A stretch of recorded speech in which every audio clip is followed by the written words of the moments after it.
Okay, hier is nou by een van die gate en hier is die modder wat hulle dit doen by. Soos hierdie hele gebied is 'n area wat deur die mense gemyn word in die local village hanteer. Dit is verskriklik hartseer en erg om te sien hoe die mense werk en wat se omstandighede in bly. Dit is baie harde lewe.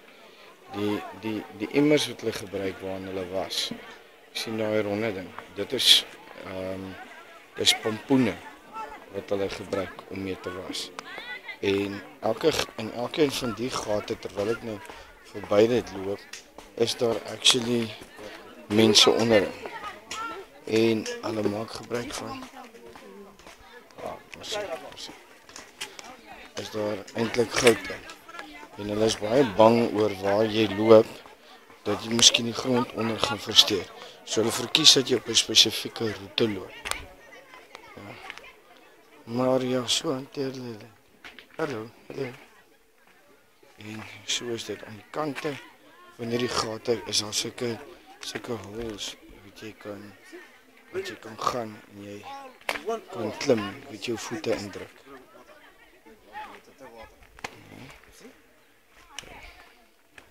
This is a big problem. What is the big problem? Water. Water is This is filling already time. Oh. Always, all 1 hour, you must take this thing. And start pump out water. See? Okay.